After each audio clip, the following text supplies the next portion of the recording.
Olá, vamos iniciar mais uma devocional juntos com a família do Culto do Lar. Então, antes de tudo, vamos entrar diante do Senhor com uma oração. Fecha teus olhos, baixa a tua cabeça e vamos orar. Amém? Amado Deus e eterno Pai, glorificado seja o teu nome, Senhor. Fala-nos através das Escrituras, como o Senhor tem feito todas as vezes que nos encontramos. Exorta-nos, ó Deus, ensina-nos, ó Senhor, a tua vontade. Ajusta, ó Deus, aquilo que precisa ser corrigido em nossas vidas. Exorta-nos, Senhor, através da tua palavra, para que a nossa vida possa refletir a tua glória, para que possamos dar um bom testemunho acerca do Deus que nós servimos e cremos. Assim oramos com ações de graças, em nome e por amor a Jesus. Amém. Nós vamos falar um pouco hoje, de forma breve, como sempre temos feito, sobre o texto que se encontra lá em Gálatas, capítulo 6, verso 1. Antes de lermos o texto, só para que a gente possa se familiarizar com o cenário, Paulo estava enfrentando um momento difícil de guerra interna naquelas igrejas da região da Galácia, onde havia um senso de superioridade por parte dos judeus em relação aos gentios convertidos ao cristianismo. Havia muito orgulho dentro daquelas igrejas, muita arrogância, muita soberba. E a gente, até certo ponto, nós entendemos, uma vez que os judeus eram aqueles que seguiam à risca a lei, buscavam cumprir com os mandamentos, com os rituais, e agora eles estavam experimentando um momento, um cenário onde estavam dividindo o mesmo ambiente com gentios convertidos ao cristianismo, com base no evangelho pregado pelo apóstolo Paulo, um evangelho que agrega, que une povos através da graça e do amor de Deus. Então havia muitos problemas ali naquela igreja. Havia também os falsos líderes que estavam ali rodeando vamos imaginar a vaga deixada pelo apóstolo Paulo, né?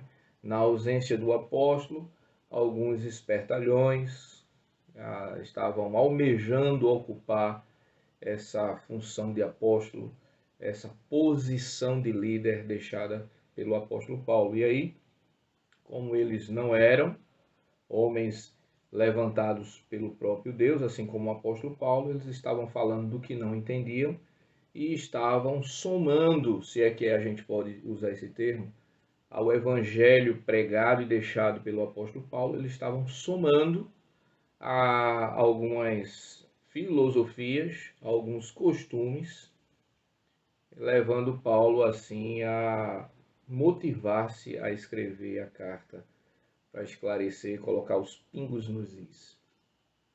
E aí, em Gálatas 6, verso 1, está escrito assim: Irmãos, se alguém for surpreendido em alguma falta, vós, que sois espirituais, corrige-o com espírito de brandura e guarda-te para que não sejas também tentado. Já vimos aqui o cenário, o contexto, e esse versículo que nós lemos aqui dá a ideia de que estava havendo problemas dessa natureza que a gente falou. E aí, com base nisso, nós presenciamos aqui orientações sobre o bom convívio, né? Paulo orientando a igreja a desempenhar o seu papel com base apenas e tão somente no evangelho da graça, no evangelho do amor, no evangelho que perdoa, no evangelho de igualdade dentro do corpo de Cristo. E aí, com base nessa introdução, o primeiro conselho dado pelo apóstolo Paulo é: se alguém for pego em pecado, então perceba aí a seriedade que é esse conselho. Não é se alguém me contar, não é se eu suspeitar. O apóstolo está dizendo: olha, se alguém for visto, for pego, se houver a confirmação, a comprovação de que a pessoa está errada, está cometendo falhas diante de Deus, diante da vontade, do propósito de Deus, então apenas só nessa circunstância de certeza é que nós devemos agir, nós cristãos. Provavelmente dentro da igreja estava um falando mal do outro por qualquer razão, fofoca. Segundo ponto, bom, o primeiro apenas devemos nos posicionar ou tomar alguma atitude, fazer alguma coisa mediante uma prova, uma constatação de um erro cometido diante de Deus. Segundo, o cristão espiritual, e aí Paulo, de certa forma, dá uma alfinetada naqueles que estavam se achando alguma coisa dentro da igreja, e aí Paulo diz, olha, você que é esse cristão espiritual, que se chocou, você deve buscar corrigir o irmão em amor e brandura. Não é com orgulho, não é com arrogância, não é com soberba, não é se colocando superior, mas você deve buscar resolver o problema do pecado através do amor. Então, o primeiro ponto é, se nós tivermos certeza absoluta de que houve algo de errado na conduta do nosso irmão, nós devemos procurá-lo a fim de restaurar a comunhão dele com Deus e conosco, ok? Em terceiro e muito importante, talvez mais importante da nossa devocional hoje, é que o cristão que corrige, aquele que está na condição de exortar, ele deve vigiar a sua própria vida para evitar que ele mesmo não possa vir a cair. Então, mais uma vez o apóstolo Paulo aí dá uma alfinetada naqueles que se achavam alguma coisa. De maneira alguma, Paulo aqui está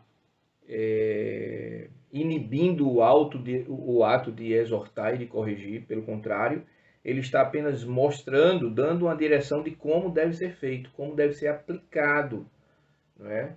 Então, é necessário que haja, sim, esse passo a passo para evitar que haja discussões e brigas sem fundamento algum dentro da igreja, que é o corpo de Cristo. Então, algumas aplicações rápidas. Primeiro, não vá na onda da fofoca nem do fake news. Busque ter certeza e pense na imagem do irmão, que pode ser destruída, pode ser levada por água abaixo. Segundo, tenha foco cristão diante da queda dos outros. Busque a restauração em amor. Não tenha qualquer outro interesse ou motivação que não seja a restauração. Terceiro e último, se nós pensamos que estamos de pé e isso nos dá o direito de corrigir, exortar e cobrar, devemos ter muito cuidado para não cair. Então, é necessário, por fim, uma vigilância grande em nossas próprias vidas, para a honra, glória e louvor de Deus. Que o Senhor nos abençoe.